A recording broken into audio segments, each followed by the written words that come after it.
Bonsoir, bien-aimés. Que le Seigneur nous bénisse. Amen. Est-ce que ça va dans la maison? Je crois que la grâce de Dieu est sur vous. Et je crois que la semaine a bien commencé. Que la grâce de Dieu soit encore avec vous. Amen. Je voudrais encore vous encourager dans vos maisons, dans vos foyers et dans vos vies de chrétiens. Afin que nous puissions surmonter cette épreuve. Parce qu'après tout, c'est une épreuve. Et Dieu, qui a permis cette épreuve, nous donnera tous la force pour pouvoir la surmonter dans la victoire. Tout ce que Dieu fait est bon.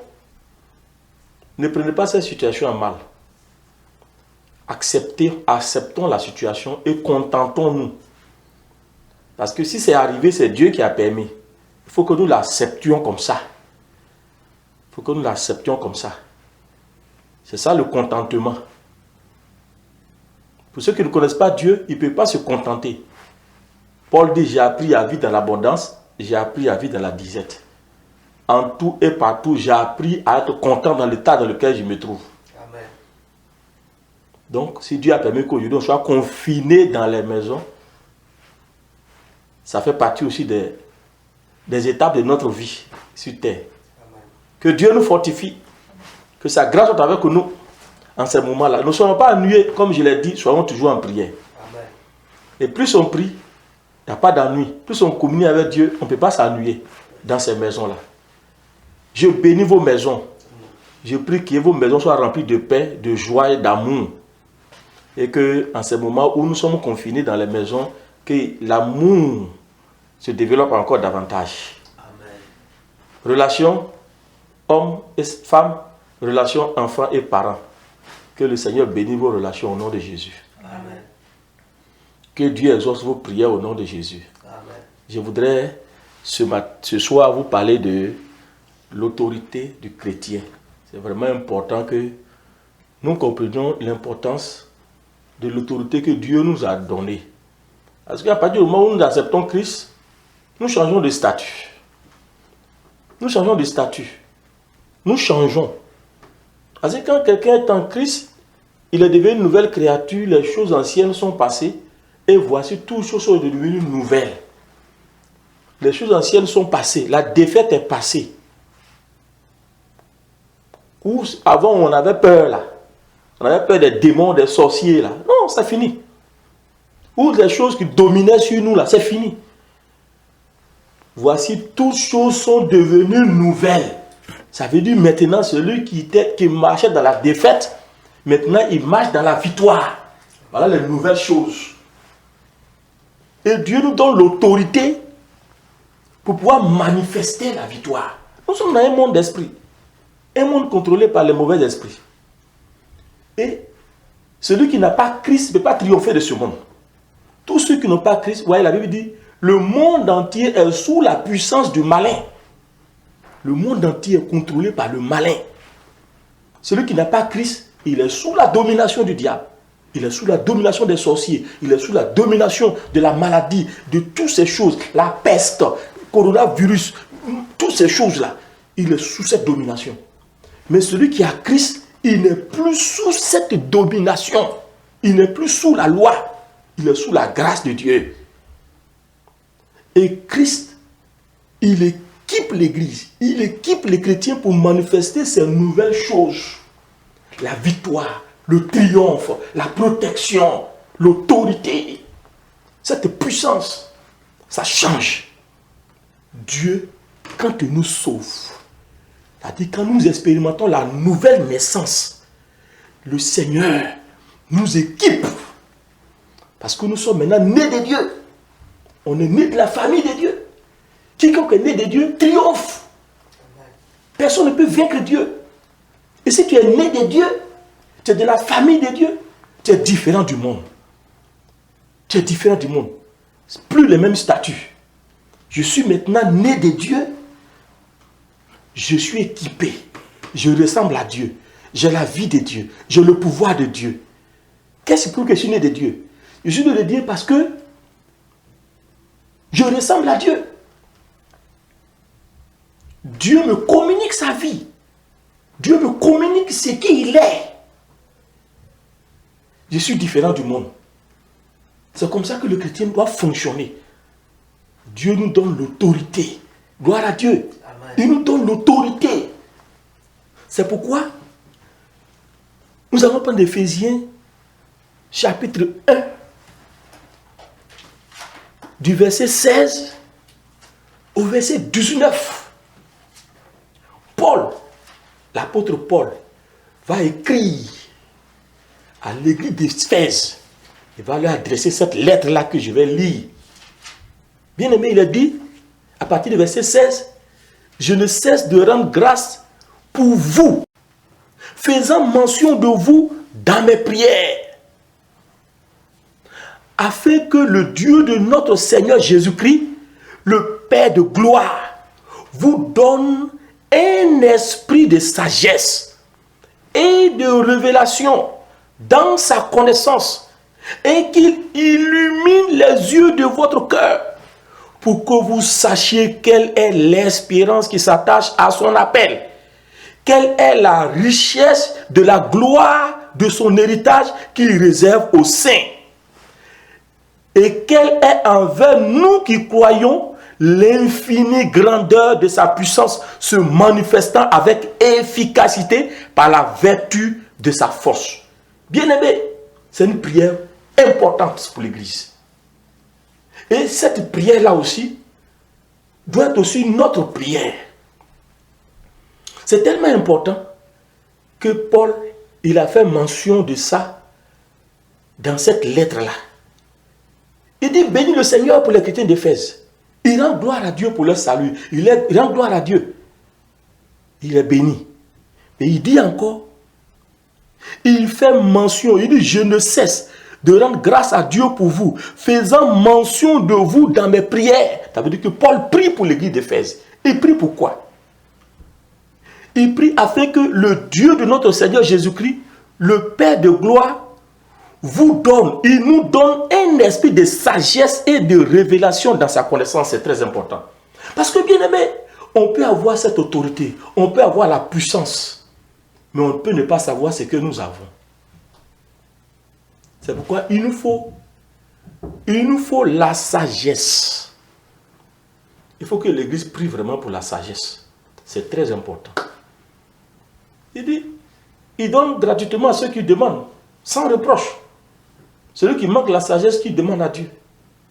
Nous avons besoin de la sagesse pour ne pas être entraîné par le monde, pour ne pas penser comme le monde pense, pour ne pas analyser les choses comme le monde analyse les choses, pour ne pas voir les choses, interpréter les choses comme le monde interprète les choses. Nous, on doit voir au-delà, selon Dieu. Amen. Parce que nous sommes dans le monde, nous ne sommes pas du monde. On ne peut pas fonctionner comme les gens du monde. C'est pourquoi il nous faut la sagesse. C'est très important, bien aimé. Et de révélation. Il nous faut la révélation, c'est très important. Que Dieu nous donne l'esprit de révélation. Il nous faut la révélation. Bien aimé, il prie encore afin que Dieu nous donne la connaissance. Alléluia. Amen. Voyez? Et qu'il illumine, le verset 18, et qu'il illumine les yeux de votre cœur pour que vous sachiez quelle est l'espérance qui s'attache à son appel. Il y a beaucoup de chrétiens qui se disent enfants de Dieu, mais véritablement, ils négligent leur marche avec Dieu parce qu'ils ne sont pas conscients de l'espérance qui s'attache à leur appel. C'est-à-dire, il est chrétien là, il ne sait pas c'est pourquoi. Il ne voit pas à quoi ça va aboutir, ça va donner quoi. Il ne sait pas ça. Comment il peut s'engager? Comment il peut prendre sa vie chrétienne au sérieux? Comment il peut être déterminé? Il faut qu'il le sache. C'est pourquoi pour vivre pleinement l'autorité, il faut avoir toutes ces choses-là. Il nous faut la sagesse. Il nous faut la connaissance. Il nous faut la révélation. Il faut que nos yeux soient illuminés sur l'espérance qui s'attache à son appel. Voyez, et quelle est la richesse de la gloire de son héritage qu'il réserve au Seigneur. Amen. Non. Amen. Nous avons toute une richesse de gloire. C'est pourquoi nous ne négligeons pas.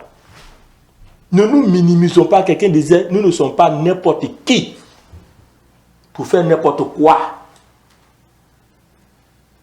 Il faut savoir ce que tu es. Il faut savoir ce que tu as. Cela est très important.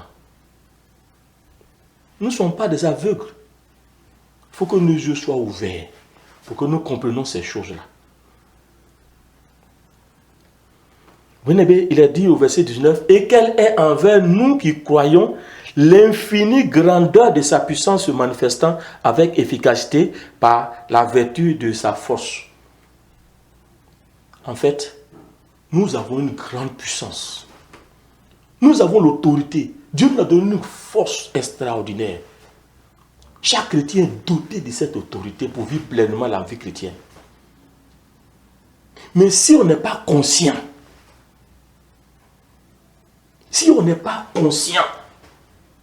c'est nous qui allons trembler. C'est nous qui allons avoir peur. C'est nous qui allons reculer. Il a toute une puissance, mais il ne sait pas. Il a l'autorité, mais il ne sait pas comment il va utiliser cette autorité. C'est pourquoi il nous faut la révélation. C'est pourquoi il faut prier Dieu pour que le Seigneur, et Paul dit, je ne cesse de prier Dieu pour cela. Pour que l'Église prenne conscience de l'autorité qu'elle a dans sa mission sur la terre des hommes. L'Église, c'est toi et moi. Nous avons l'autorité. On ne peut pas manifester l'autorité si on ne sait pas qu'on a l'autorité. Et là encore, c'est une ruse du diable. C'est une ruse du diable. Pour que nous négligeons l'autorité que Dieu nous a donnée. Pour que nous ne soyons pas conscients de l'autorité que Dieu nous a donnée. Parce qu'on ne peut pas utiliser l'autorité. L'autorité, c'est utilisé contre le diable. Jésus est apparu pour détruire les œuvres du diable. Plus nous sommes conscients de l'autorité, plus nous sommes affermis, plus nous prions, les œuvres de l'ennemi sont anéantis. Et nous manifestons l'autorité, Satan est vaincu partout où nous arrivons. Les ennemis qui régnaient ne peuvent pas régner. Les sorciers qui régnaient ne peuvent plus régner. Parce qu'il y a une autorité qui est là. Quelqu'un qui est conscient de l'autorité qu'il a. Et il est prêt à l'exercer. Il est prêt à l'exercer, à utiliser l'autorité que Dieu lui donne. À utiliser la parole, la prière, la parole de Dieu. À déclarer. Dieu nous a équipés de l'autorité. Il faut que nous prenions conscience, bien-aimés. Il faut que nous prenions conscience.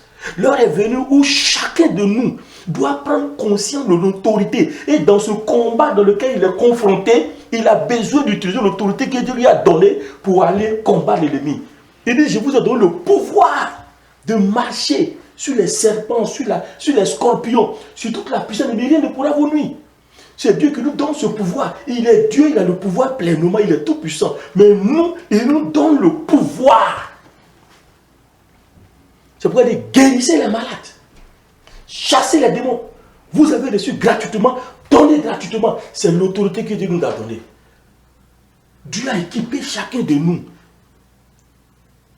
Mais l'une des activités du diable, c'est de travailler en sorte que le chrétien, chaque jour, qu'il oublie l'autorité qu'il a, qu'il ne prenne plus conscience de l'autorité qu'il a, qu'il n'utilise pas l'autorité qu'il a, qu'il néglige l'autorité qu'il a, qu'il sous-estime l'autorité qu'il a.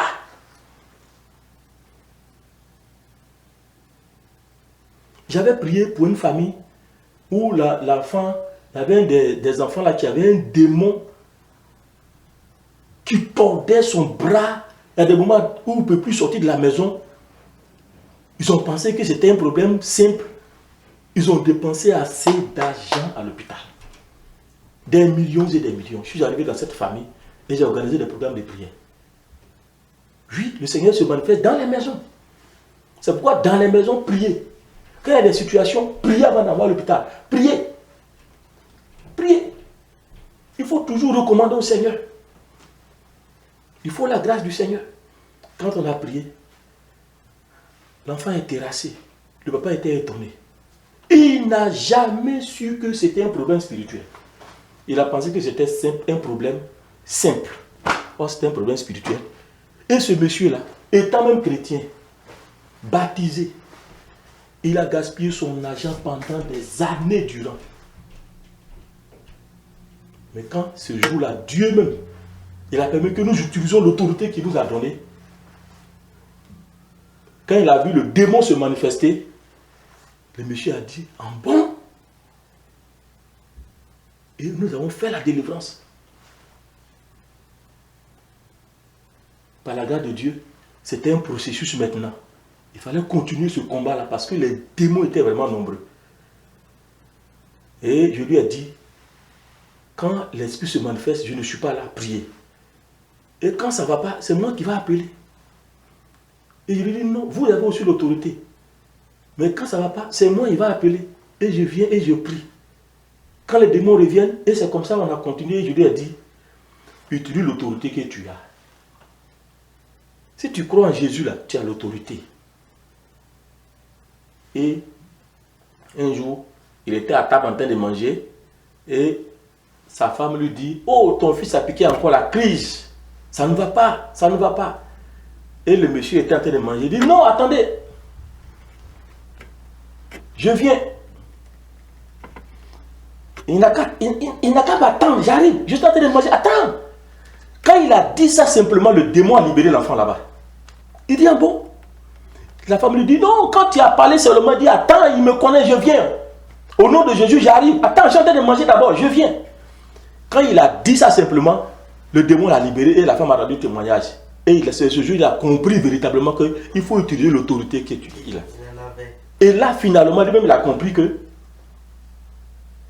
lui-même, pour lui, était plus fort. Parce que là, il n'est même pas encore parti. Il a dit, j'arrive tout de suite. Ils vont voir l'autorité que j'ai. Et automatiquement, le démon est parti. Il n'est même pas allé prier. Il a prononcé simplement ces paroles. Les démons sont partis. Vous voyez, nous avons l'autorité. Est-ce que nous utilisons l'autorité dans ce monde que Dieu nous a donné? Nous avons l'autorité. Utilisons l'autorité que Dieu nous donne. Nous sommes investis de l'autorité de Christ. Il a dit, si nous croyons, nous allons faire de grandes choses, de plus grandes, même que lui. Il nous permet même de faire plus grande que lui. Voyez, c'est pour dire que chacun de nous a reçu quelque chose de Dieu. Mais seulement, c'est l'utilisation qui fait problème, qui pose problème. C'est la prise de conscience de l'autorité que nous avons qui pose problème. C'est pourquoi dans nos prières, utilisons l'autorité. Utilisons l'autorité. Aujourd'hui, regardez, le monde est envahi. Ce sont des démons. L'esprit de mort, la peste, ce sont des choses. Ce sont des puissances. Ce sont des puissances. Mais ce n'est pas l'autorité que nous avons que nous pouvons arrêter ces puissances-là. De près comme de loin, même dans ta maison, utilisons l'autorité que Dieu nous a donnée. Gloire à Dieu. Utilisons la parole. Nous sommes dotés de la puissance de l'autorité du Seigneur. Ne nous négligeons pas. Même les enfants, la jeunesse, même les petits enfants, ils sont dotés de l'autorité. Jésus est dans sa parole. Quand tu utilises l'autorité que Dieu t'a donnée, Dieu il est avec toi. Il est avec toi parce que tu es en train de manifester sa victoire qu'il a accomplie à la croix. À la croix, il a dépouillé la domination. Les autorités, il les a tous livrés en spectacle. À la croix, il a tout accompli. Il les a vaincus. C'est un combat dans lequel nous, on est déjà, c'est-à-dire le verdict est déjà donné, on combat dans la victoire. C'est un combat qui est déjà remporté d'avance. C'est un combat qui est remporté d'avance. Et quand le chrétien n'utilise pas l'autorité, Satan se rit, se moque de lui. Il se moque de lui parce qu'il n'est pas conscient de ce qu'il est. Je vous encourage à utiliser l'autorité que vous avez. On doit sentir l'autorité dans nos paroles, dans nos prières, dans nos actions, dans nos décisions, dans tout ce que nous faisons. Agissons comme des hommes d'autorité, des hommes qui ont le pouvoir, des hommes qui sont dans la victoire. Quelqu'un disait, la maladie se promène dans les rues pour chercher des maisons où rentrer. Et là où la maladie arrive, et que c'est un témoignage, et qu'on lui ouvre la porte bonnement, et qu'on lui donne la place à s'asseoir, elle s'assoit, et puis elle loge là, elle habite la maison.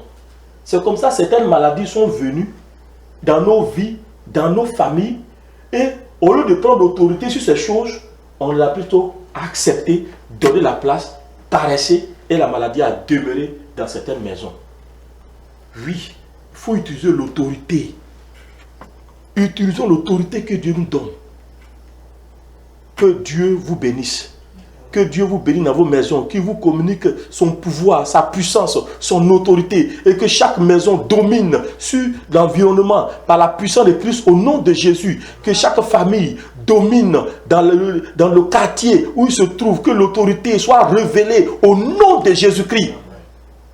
Nous prions ensemble le Seigneur. Notre Dieu, notre Père, merci pour ta grâce, merci pour cette parole. Père éternel, nous te bénissons. Nous te rendons toute la gloire. Parce que Seigneur, tu n'as pas laissé l'église stérile. Tu n'as pas laissé l'église dans la défaite. Mais tu as doté l'église de toutes les capacités pour pouvoir régner, pour pouvoir dominer, pour pouvoir exercer la victoire, accomplir tes promesses, notre Dieu. Père, merci pour cette parole. Je prie afin que le frère, la sœur, les enfants, l'homme, Seigneur, le vieillard, tous ceux qui sont de ton peuple, que chacun soit rempli, doté de ton autorité, de ta puissance, au nom de Jésus-Christ. Répands ta grâce, notre Père. Mets ta parole dans les cœurs. Mets ta parole dans les vies, notre Dieu. Afin que l'église soit forte, notre Dieu. En ces moments qu'elle est en train de traverser, Père éternel. Que l'église continue d'exercer l'autorité. Même dans les maisons, notre Dieu. Que toutes les prières d'autorité accomplies sont de fait. Au nom de Jésus-Christ. Que toutes les prières, toutes les déclarations, Seigneur, soient pleines d'autorité, de pouvoir, de puissance, d'onction. Au nom de Jésus-Christ. Éternel, glorifie ton nom. Glorifie ton nom parce que tu as vaincu même le dernier démon, la mort. Tu as dit, oh mort, où est ton aiguillon? Oh mort, où est ta victoire? Tu as triomphé de la mort. Tu as vaincu la mort. Gloire à toi, Seigneur. Merci, notre Dieu. Car tu as dit, les portes du séjour de mort ne prévaudront point contre l'église du Dieu vivant. Éternel, merci parce que l'église va sortir encore plus forte de cette épreuve. L'église va sortir encore, Seigneur, encore plein d'autorité de cette épreuve, notre Père. Toute la gloire te revient, Père. Fortifie les uns les autres. Garde ton peuple, garde ton troupeau, veille sur ton troupeau, protège, Seigneur, ton troupeau. Éternel, protège ton, conduis ton troupeau, notre Père. Tu es devant nous, Seigneur. Nous te suivons, Père éternel, dans toute la victoire. Dans toute la victoire. Seigneur, dans toute la victoire, sur toutes les maladies, sur la peste, sur la contagion, sur les démons, sur toute infection. Gloire à toi, Père éternel. Que ton nom soit élevé, Père éternel. Merci pour ton amour. Béni sois-tu. Nous t'aimons, Jésus, parce que tu nous aimes. Tu nous as aimés le premier, Père éternel, et tu nous abandonnes pas, Seigneur, dans la main du mercenaire. Gloire à toi, Père. Merci, Seigneur, au nom de Jésus. Amen. Amen.